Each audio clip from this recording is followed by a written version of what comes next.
자, 오늘 말씀은 이제 빌닷에 대한 욥의 답변인데 기도문처럼 되어 있습니다.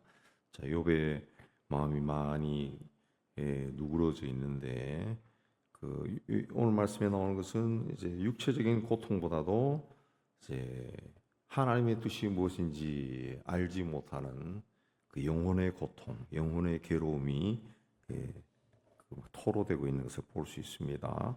왜 그러냐? 17절에 보면은 주께서 자주 증거하는 자를 받고 나를 치시며 나를 향하여 진노를 더하시니 군대가 번갈아서 치는 것 같으니이다.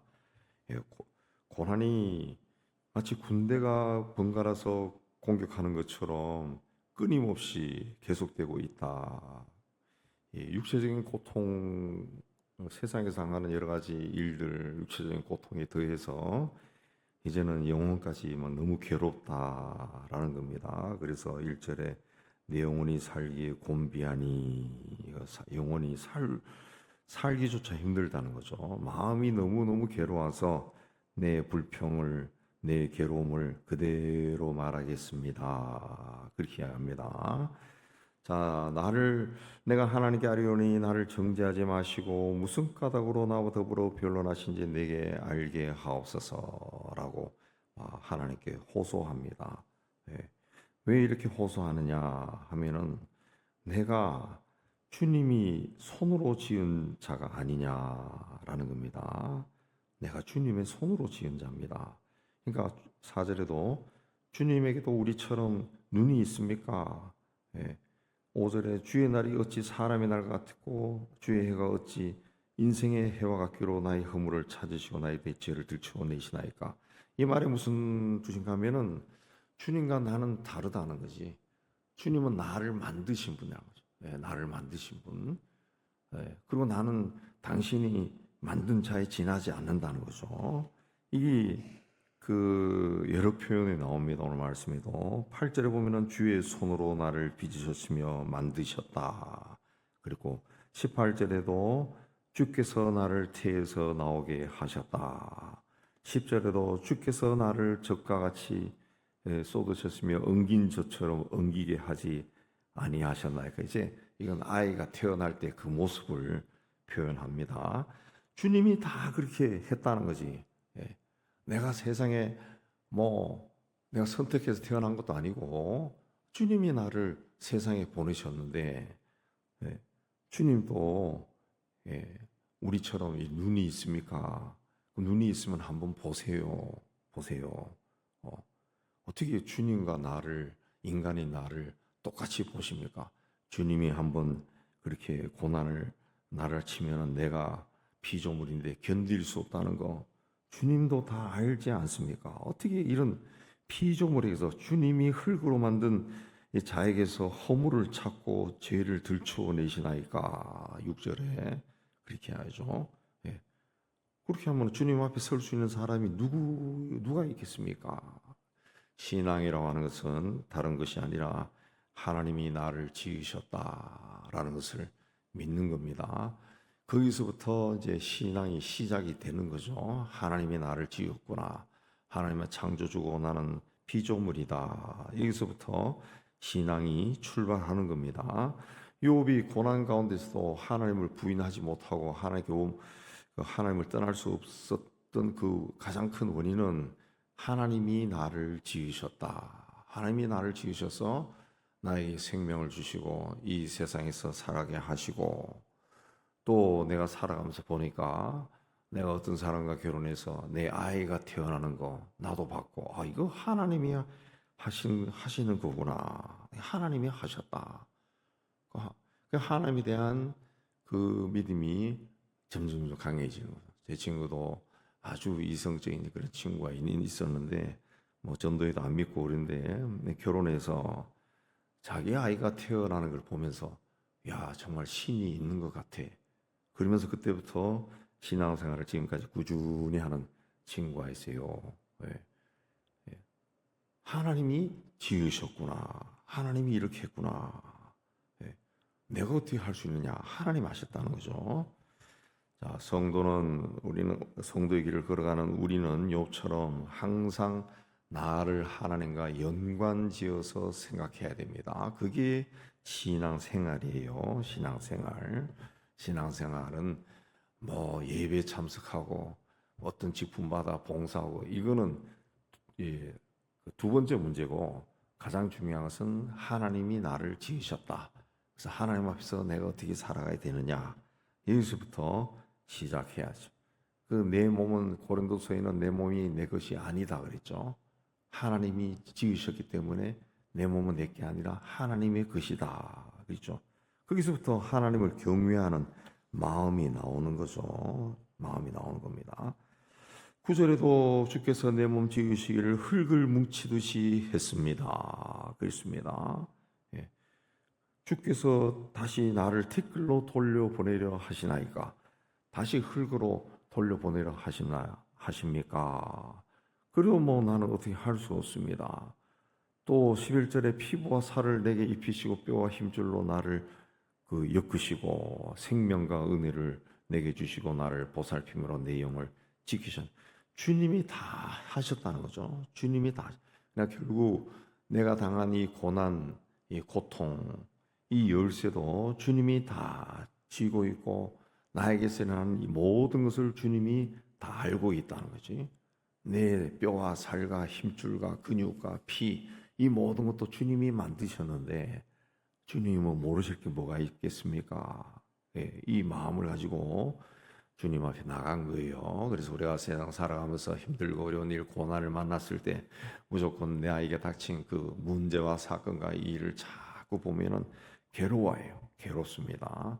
괴롭고 힘들고 나는 돈도 없는데 이 큰 병에 걸리면 어떡합니까? 막 그런 거.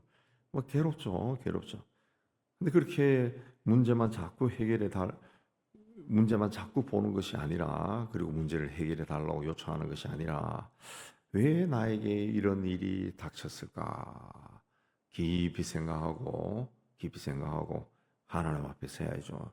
제 후배 중에 아주 작은 개척교회 하면서 굉장히 좀 힘들게 어렵게 가난하게 살았던 후배가 있는데 이 친구가 50대 초반에 교회 일로 너무 근심하다가 암에 걸렸어요. 암에 걸렸어요. 예.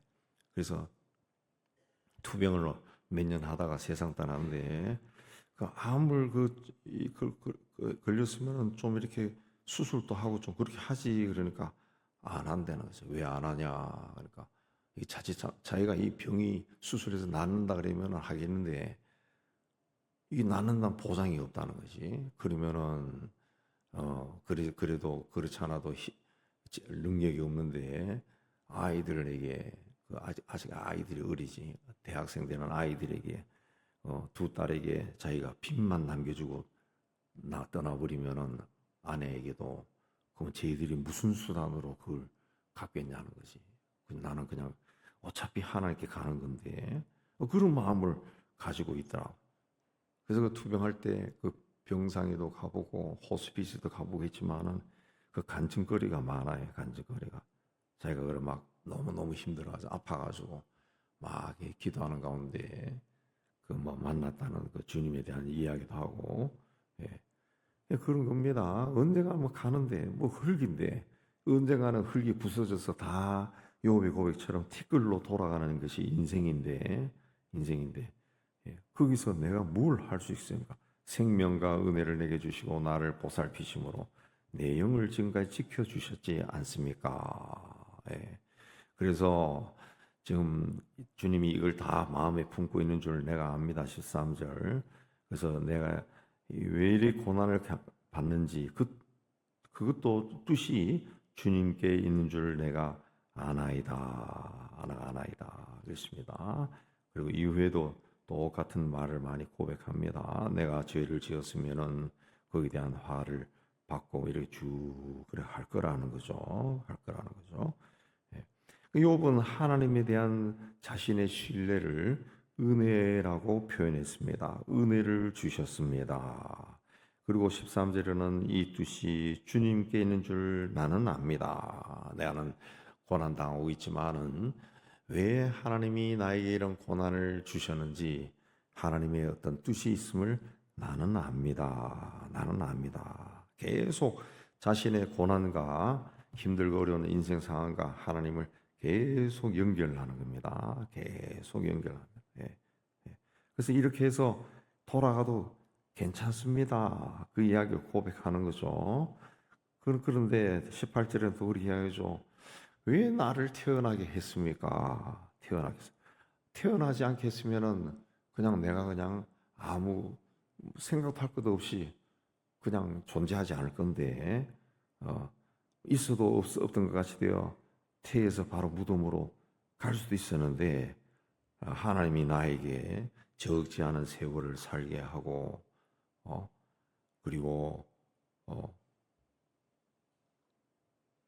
지금까지 오게 했는데 왜 이런 일이 생겼는지 참 너무 힘듭니다. 그 이야기합니다.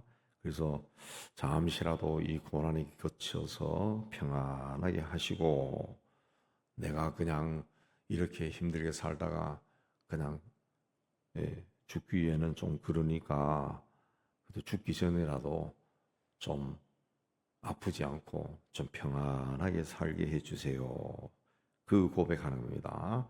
그러니까 하나님 앞에 그야말로 낮아지고 낮아져서 이제 그냥 하소연하는 거죠. 하나님 나에게 조금만 긍휼을 베풀어 주세요.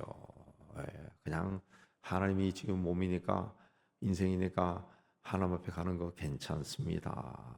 그러나 너무 힘든데 잠시나마 평안하게 해주세요. 내가 돌아오지 못할 땅에 가기 전에 그 평안을 좀 주세요. 몸이 너무 아프잖아요. 저는 그 세상 떠나기 전에 암으로 떠나기 전에 있는 40대 후반의 젊은 옛날 젊은 시절에 신방한 적이 있는데 그 당시에는 삼성병원도 없을 때네요. 서울대병원에 입원해서 할 때 그 병실에 들어가기 전부터 아이고 그러더라고. 그 병실에 들어가서 위로하고 잠시 예배 드릴 때 가만히 있어요. 근데 예배 끝나자마자 또 아이고 아파 죽겠다 그러더라고. 그 당시에는 뭐 아직 약이라는 게 암에 대한 약이라는 게 발달도 안 하고 수술법도 없고 그럴 때니까 계속 막 아파 죽겠다고 소리 지르더라고. 그러니까 욥이 자기 몸을 기왓장으로 긁었다. 말이 기왓장으로 끌지. 우리도 목인데 물렸을 때 자꾸 긁다 보면은 뻘겋게 되고 퉁퉁 부어오르는데 기왓장으로 긁을 정도면은 몸이 어떻게 되었겠어요? 그러니까 욥이 그럽니다. 죽기 전에 죽음의 그늘진 땅으로 돌아가기 전에 잠시라도 평안하게 해주세요. 여기에 짧은 글이지만은 얼마나 극심한 고난 가운데 있나 그걸 압니다. 그걸 보여줍니다.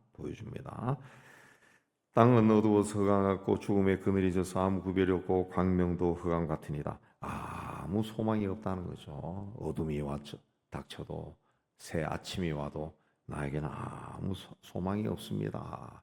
욥이 10장에서 고백하는 것은 하나님이 나를 지으셨습니다. 그래서 나에게 이런저런 힘든 일이 와도 하나님의 뜻이 있다는 것 저는 압니다.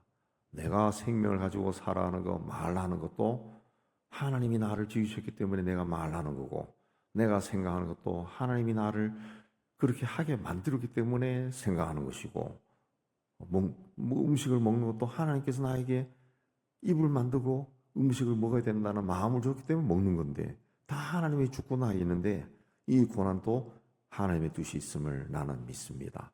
그러나 너무 힘들어요. 그러니까 죽기 전에 잠깐이라도 평안하게 살게 해주세요. 이게 욥의 기도입니다. 욥이 아주 겸손한 기도입니다. 욥기를 통해서 하나님 앞에서 나는 누구인가 많이 생각하시고 하나님 보시기에 참 겸손한 자로 서서 주님과 동행한 여러분 되시기를 주의 이름으로 축복합니다.